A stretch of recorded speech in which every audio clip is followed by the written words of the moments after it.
Hi love குட்டீஸ், welcome back. இந்தியாவில் எழுதி பார்க்குறோன்னா வெர்ணக்காரங்க மறுபடியும் புதுசாக ஈவெண்ட் விட்டு டைமண்ட் அப்படிங்கலாம் வந்திருக்காங்க. இந்த நாக்கானதுக்கப்புறம் கில் அடிக்கிறதுக்கு ஒரு ஒன்று வரும்ல, அதுதான் என்னால் தாங்க முடியலடா சாமி. இங்க படுத்துற நிமிஷம்னால தாங்க முடியலையே. ஏதாச்சும் ஈவெண்ட்டாக விட்டு நம்ம மக்கள்கிட்ட வந்து டைமண்டை பிடிங்கிட்டே கிடக்குறாங்க. அவங்களும் மாற மாட்டாங்க, நம்மளும் மாற மாட்டோம்.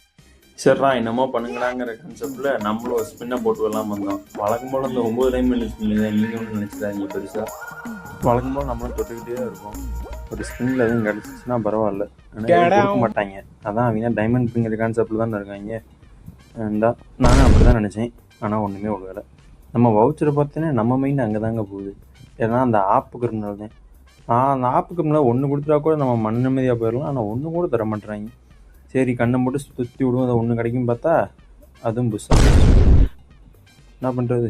பார்க்குறவங்க மறக்காம சப்ஸ்கிரைப் பண்ணிட்டு பாருங்கள். யாருமே சப்ஸ்கிரைப் பண்ண மாட்டீங்க. நெக்ஸ்ட் வீடியோ பார்க்கலாம். லைக் பண்ணுங்கள், ஷேர் பண்ணுங்கள், கமெண்ட் பண்ணுங்கள்.